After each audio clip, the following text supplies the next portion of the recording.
Fue Sarubi, me parece. ¿Dónde está? Se fue Sarubi. Bueno, yo soy la molesta que les pidió la encuesta, que la contesten. No todos la contestaron, pero no importa. La idea es ver y tener ese termómetro de qué tan en consenso estamos y qué tanto no con esta propuesta que yo diseñé en el marco de la tesis doctoral, que ya defendí, y que tiene dos ejes centrales que, no sé por qué miro para ahí, debe ser puesta más grande.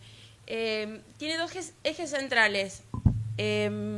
Por un lado, analizar la norma en materia de prisión preventiva y por otro lado, analizar el impacto de esas normas, porque vamos a ver que no es una sola, lógicamente, que tiene en el sistema de derechos humanos. Rápidamente, muy rápidamente, explicado un problema que yo advertí, quiero que sepan que este problema yo lo advertí cuando inicié mi trabajo en la defensa oficial. Llegué a la defensa oficial y estaba explotada de casos absolutamente desbordados, imputados que estaban ya básicamente 5 años por un robo, esperando un juicio. Entonces, yo era nueva, como auxiliar letrado, y me empecé a ver todo esto y dije, wow, ¿qué pasó acá? ¿Qué me perdí? Y ahí fue el primer disparador, ¿no? Entonces, cuando uno empieza a querer resolver esa situación, obviamente a veces se resolvía con un acto administrativo que todos conocemos, que es el abreviado. Ya no, es como que va perdiendo la esencia del juicio previo, la instancia de un abreviado. Es más un acto administrativo. Pero, entonces, tratando de buscar cómo se empieza a solucionar todo esto, de por qué el encarcelamiento preventivo se terminaba convirtiendo en una pena anticipada, porque era firmar un abreviado y la persona recuperaba la libertad, pero porque ya había cumplido la pena en encarcelamiento preventivo. Entonces digo, esto es una locura, esto es anticonstitución, antisistema, antiderechos humanos, anticonvenciones. Y cuando empiezo a investigar, me encuentro con Verbitsky, lógicamente, ¿no? Entonces, Verbitsky 1, allá en el 2005, ahora rápidamente pasamos, para los que pueden no tenerlo muy en tema, no vamos a hablar de Verbitsky porque ya voy 3 minutos y nada, voy a spoilear mucho. Pero ese tema se plantó en ese momento y empezó a evolucionar porque yo cuando veo Verbitsky 1, ya veo que la Corte empieza a hablar de un sistema unificado, homogéneo, normativo. Entonces dije, claro, es que puede pasar por ahí. Entonces la Corte consideró de que el CPP de Nación era el que medianamente condensaba todos los principios que debería respetar el encarcelamiento preventivo. Ahora, pasó tiempo, les vuelvo a decir, evolucionó, llegó 2019 y me encuentra, claro, en la profesión. Yo ya renuncié al cargo de magistrada, me fui a la profesión y nada cambiaba. Entonces, ahí el problema se presentaba con esto que yo les mencionaba. Después de tanto tiempo, seguía ocurriendo esta dualidad, que la prisión preventiva debería ser excepcional y breve, y sin embargo se usaba de manera rutinaria y de manera prolongada.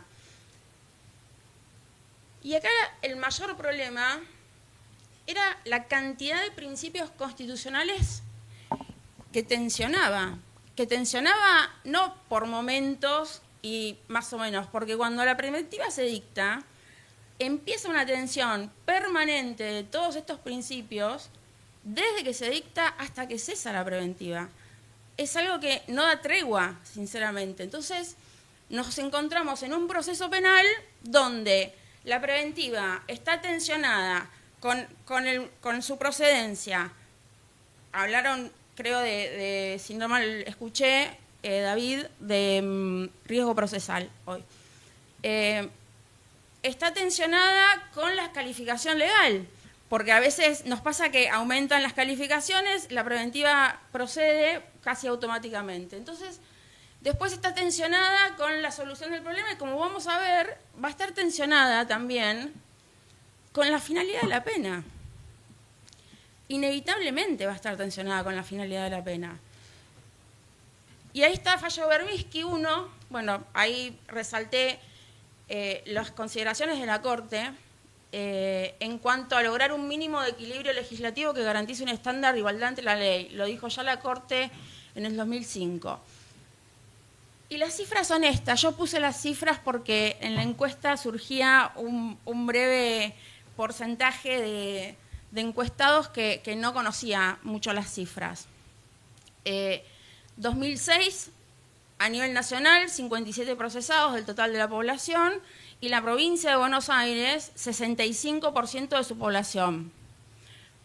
Vino fallo Berbisky 2 allá en el 2021, y la situación carcelaria, lejos de revertirse, en comparación con el fallo anterior, dictado 16 años más atrás, aún persistía.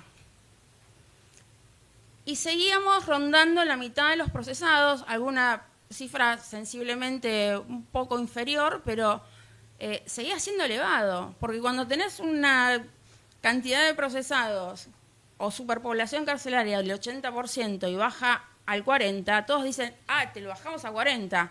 Sí, pero sigue siendo un 40%. Entonces, ese es el punto, ¿no?, central. Y bueno, ahí ya diciembre, esto tiene que ver con la investigación, ya lo corté el análisis estadístico en diciembre del 2023.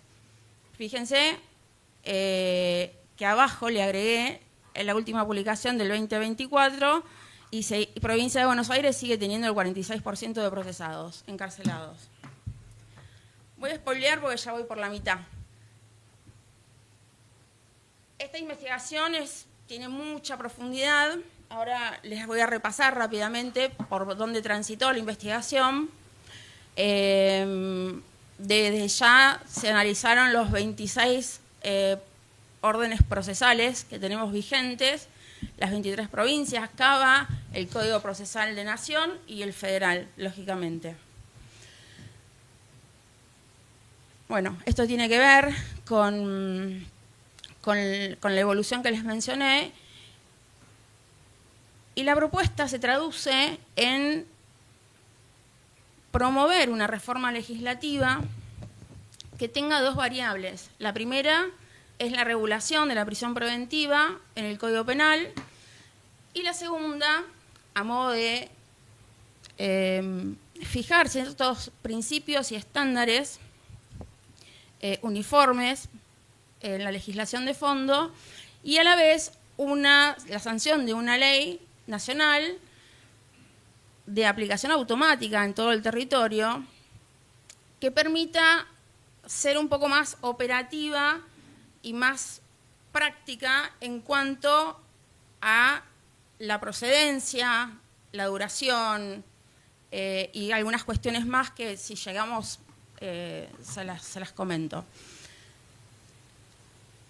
Entonces ocurrió esto, ¿no?, que en la primera instancia yo me planto y veo la norma y digo, bueno, como punto de partida, tenemos 26 ordenamientos procesales.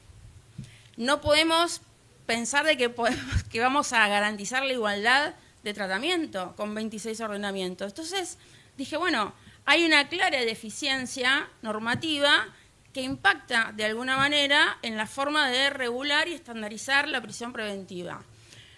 Pero después, cuando empiezo esa investigación, observo que esa deficiencia normativa, al regular la prisión preventiva, calaba más profundo a poco que empiezo a advertir que es la propia norma la que permite el uso excesivo de la prisión preventiva y es la propia norma la que permite el uso prolongado de la prisión preventiva. Hay casos tremendos de normas o disposiciones en legislaciones provinciales que que la verdad que yo no podía creer que todavía existiese, por ejemplo, el concepto de mujer honesta para poder acceder a un arresto domiciliario. O sea, sigue estando. En alguna legislación procesal sigue estando. Entonces, la otra cuestión también ocurrió cuando empiezo a ver que la deficiencia normativa también tenía que ver con las condiciones en que se cumple la prisión preventiva. Porque no tenemos un régimen específico para los procesados. Todos los códigos dicen, bueno, sí, se tiene que separar de los procesados, de los condenados, y las leyes lo dicen, pero sabemos que no pasa. No pasa en absoluto. Y lo peor de todo, como bien entendieron también en la encuesta, porque compartimos, lo que ocurre es que a veces están en peor situación que los condenados.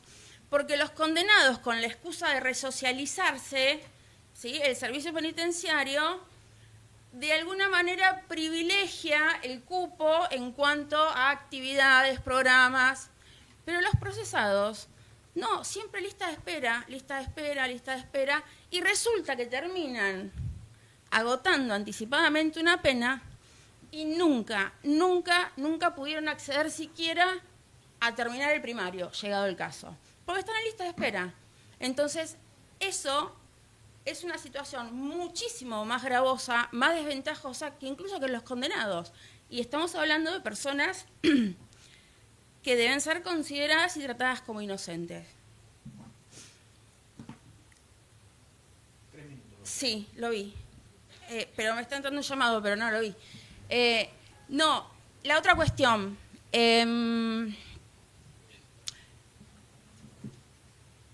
También, cuando uno transita a todos los ordenamientos procesales,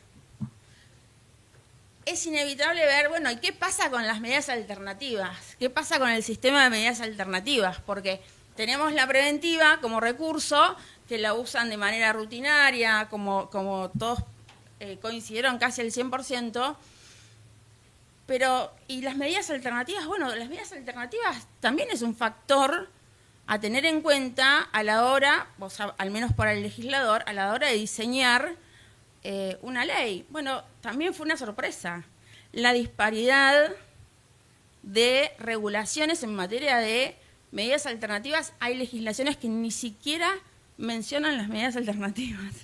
Es una locura.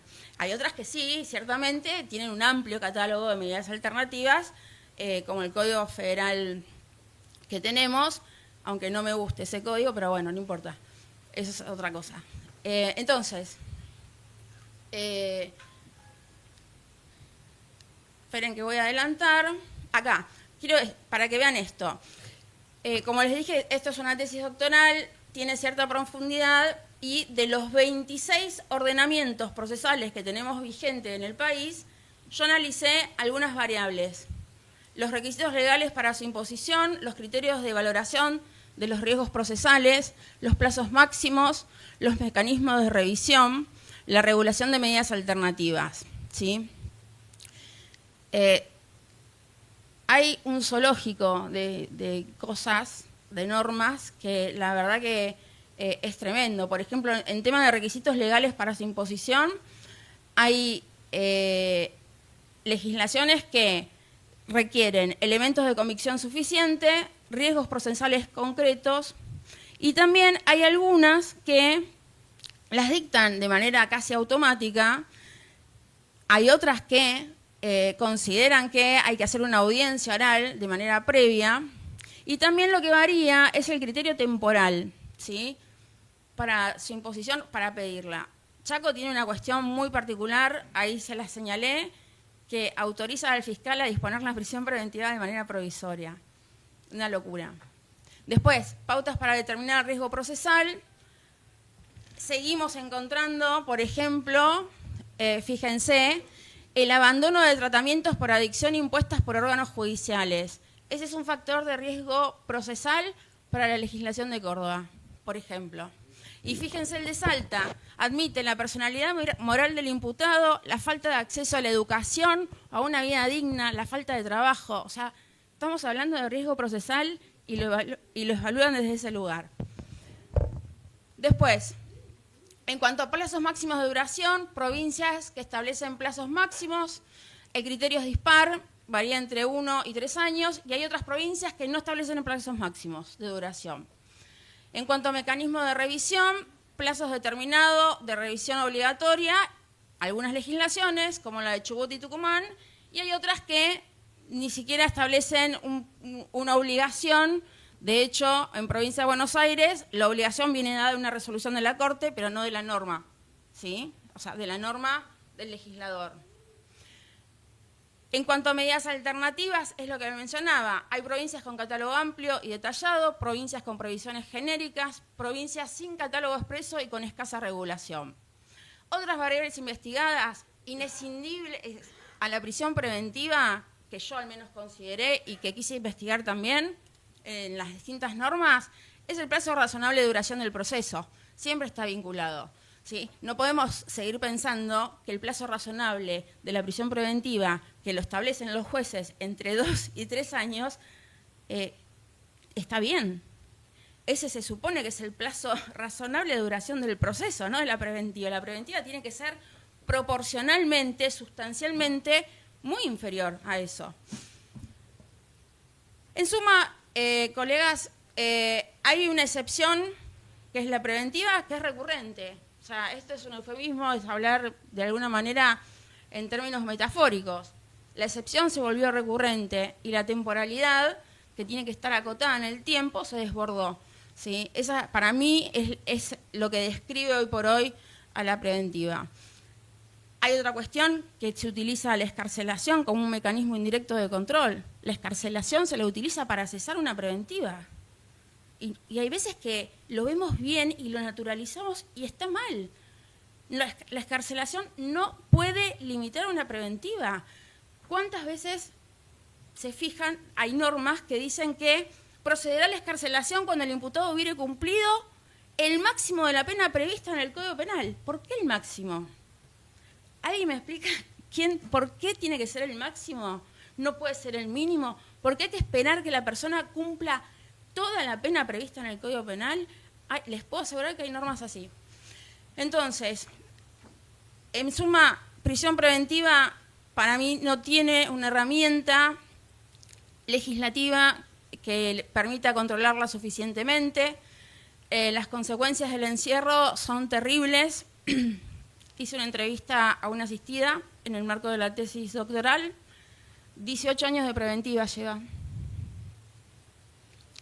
No sé si les parece algo natural y bien. O sea, el punto cuál es con esto, para resumir, y de ahí, yo después, si quieren, les puedo dejar a disposición el Power para que quien se los pida lo puedan tener.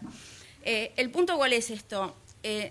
Si vamos a convalidar el uso de la prisión preventiva y vamos a llevar a una persona a juicio detenida, que sea rápido, que esté reglamentado, que sea consciente, que sea proporcional al hecho que se está investigando, que las etapas de la investigación estén bien reguladas, que haya de alguna manera un principio que sea proactivo en el proceso para que se pueda impulsar y se pueda avanzar rápidamente. Si no establecemos plazos máximos de duración de la preventiva, lógicamente todo lo que venga por debajo, todo lo que permita agilizar el procedimiento para que la persona pueda tener y pueda llegar al finalizar el proceso o con una sentencia absolutoria más pronta o con una sentencia condenatoria también más pronta, va a ser bienvenido. Entonces, la idea es que sean estas dos herramientas complementarias entre sí, ¿sí? Y estamos todos de acuerdo, por suerte termino con esto, afortunadamente, en que es necesario impulsar una reforma legislativa con enfoque en derechos humanos.